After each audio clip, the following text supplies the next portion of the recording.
Ассаламу алейкум достор, кандайсыздар? Мекендештер амансыздарбы? Жумуштарыңыздар болтабы?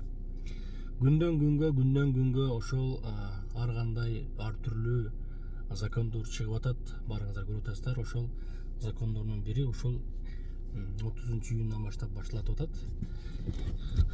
Россияга мисалы үчүн Кыргызстандан келем деп аткан мигрант биринчи ошол өзүнүн барыш тууралуу маалыматын Госслугадан, ошол Госслуга приложениянан өзүнүн аккаунтун ачып, анан ушул жака жазат: Россияга мен кеттим, жана ошондой эле өзүнүн документтерин тактап, ошол жерге ат жөнүн жазып, андан кийин кайсы жерге барып иштеймин, кай жерде жашаймын, ошо маалыматтарды берет экен да. Анан бул жактан обратный связь болуп, баягы жумуш берүүчү дагы ошол какой-то бир ушундай подтверждение кылат окшойт да. Андан кийин сен аны заявление ташагандан кийин ошо Россия тараптан сен тууралуу маалымат издей баштайт. Бул мурда кандай болуп жүргөн, эмне кылып жүргөн, штрафтары барбы, жокпу, черный списокко түшкөнбү, түшкөн эмеспи, реестрде барбы, жокпу, бүт сен тууралуу маалыматтарды издейт дагы. Эгерде документтериң жакшы болсо, реестрде болбосо, кыскасы штрафтарың болбосо, Россия сага добро берет. Болду, сен Россияга келсең болот, же болбосо болбойт деп ошол жактан добро берет да. Эми ушинтип ушул аркылуу келе баштайт экен да мигранттарчы. Москвада эң процент аз парк бул Белес паркы. Болгону 1%. Белес паркка кошулуп, самозанятый болуп иштесеңиз болот. Таксиге керектүү бүт документтерге жардам берет. Хисарт жана башка документтер. Азыркы учурда Белес парк электронный путеводительдерди берип жатат. Бардыгы официалдуу. Коркпостон алсаңыздар болот, юристтер менен чогуу иштешип жатат. Андыктан барыңыздар, Белес паркка кошулуп иштесеңиздер болот. Эң ишеничтүү жана проценти болгону 1%. Эгер ушундай болуп калса, бул өтө кыйын болот деп ойлойм, себеби бул иш берүүчүң дагы сага ошол жактан связь кылса, ошол жака подтверждение кылса, сен заранее билишиң кыйын да. Сен барып каерде иштейсиң, негизи келип алып анан кийин жумуш карайсың го.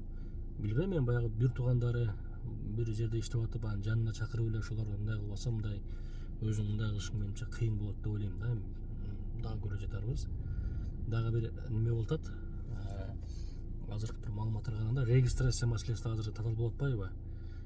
Ошол регистрациянын аркасынан көбү депорт болуп атат, көбү ар кандай регистрация түшүп калат. Эми ушул регистрацияны дагы мындай кай жерге сен регистрация болсоң, бир телефон какой-то бир приложение менен геолокацияңа да ошол жака тиркеткенсиң да, анан аны инфодан көрсөткөнсүң. Сен ошол бал жерден башка жака көчсөң, ошол жерге барып, ошол геолокация баягы телефондо болот экен, сен кайра чыгганыңчы милициялар тоскондо балким ошону көрсөтөсүң да. Ушундай азырча ушундай маалыматтар болуп атат. Эми бул да толук эмес, кийинирээк чыкса керек. Анан сим карта боюнча мурда билесиздер, смело любой жерден, любой көчөдөн сим карта сатып алып жүрө берет болчуң. Эми азыр мурда мындай документиң менен паспортуңду берип алып берет элең да. Даже паспортуң жок эле көчөдө деле саткандар болот эле. Азыр андай эмес. Даже азыр азыркы иштеп жүргөн сим картаңды дагы сен биометрическийден өтүшүң керек болуп атат. 1-июндан баштап ким өтпөсө блокировка болуп атат. Мен дагы өтүп коюшум керек эле. Өтүш үчүн биринчи очередте Госслуга ачыш керек экен, дагы Госслуга, ННН, СНИЛС бүт баардыгын эме кылып, анан Госслугадан ачасын. Бүт ачып даяр болгондон кийин анан кийин Сбербанкка же ВТБга барат экенсиң да. Сбербанкка барсаң, ошол сенин бүт документтериңди карайт дагы, биометрическийден өткүзөт. Ал жерде мындай отпечаткалар окшойт дагы, балким үнүңдү жазат. Кыскасы ушул аркылуу дагы баягы безопасностьты карайм деп атышат да. Контроль кылып ар бир мигранттычы. Бул бир азыр дагы ушул баягы семейный келем дегендер үчүн дагы бир аз татаал болуп атат. Баягы Россия өзүңүздөр байкагандай, баягы мектепке дагы орус тилин билбесе албай атат, тест тапшыртат, ошон күндөн күнгө баягындай закондор чыгып атат. Ошон үчүн өзүңөр сак бол дейт. Мына билесиздер, Садыр Жапаров президентибиздин каты менен легалдашу узартылган 10 сентябрга чейин, 30 апрелге болчу. Ошого чейин документтер тактап, даана кылган аракет кылыңыздар туугандар. 1-июнга чейин сим картаңыздарды барып биометрическийден өткүзүп алыңыздар, эмесе өчөт деп атат. Мен дагы эртең барып өтүп коюшум керек эле.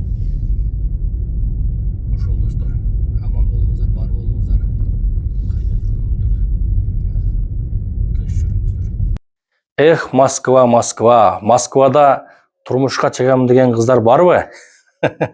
Москвада дагы Кудайга шүгүр, мынакей биздин Кыргызстандагыдай тойлор болот, жакшылык мааракелер болот. Мен азыр Анара той салонуна келдим, урматтуу мекендештер. Эгерде сиздерге ушул Москвада той кылып, тойго сонун сапаты жакшы көнүктөр издесеңиздер, анда ушул жерден келип алып келсеңиздер болот. Бул жерде карасаңыздар 20 миңден башталып 35 миңге чейин сонун кыздарга көнүктөр бар да. Бул жерде мисалы үчүн бир көнүктү алсаңыз, сиз ичинде прическасы бар, макияжы бар, кыскасы бир көнүктү аласыз, болду. Сизди ушул жерден сонун кылып, жүзүңүздөрдү жасап, шпакурекодон тартып чыгарат да, бүт ичинде.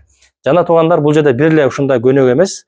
Бул жерде мындай кыз узатууларга, же болбосо ырчы болом дегендер ушундай көнүктөр кийип тойго чыксаңыздар болот. Мисалы үчүн национальный көнүктөр бар экен да, кыздаргачы. Мисалы үчүн кыз узатууга мен той алып барсам, ушундай көнүктөр кийет да көбүнчө. Ошол достор, ар бир айымдын, ар бир турмушка чыгам деген кыздын, мен ойлойм, бул мечтасы. Ушундай аппак көнүк кийип, ЗАГСка чыксам экен, жолдошум ушундай көнүктөн алып келсе экен дегенчи.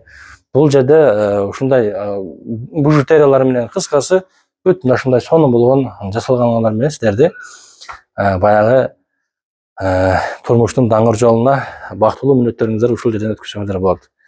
Келе бересиздер. Видеодо ушул салондон чыккан сулуу биздин айымдарыбыздын видеолорун коелу, чтобы сиздер деле ошондой примерно ошондой болуп чыгасыздар бул жерденчи. Примерочный комнатасы бар, келип көрүп кетиңиздер, телефон номерлерге, адреске байланышасыздар. Анара той салону кызматыңыздарда.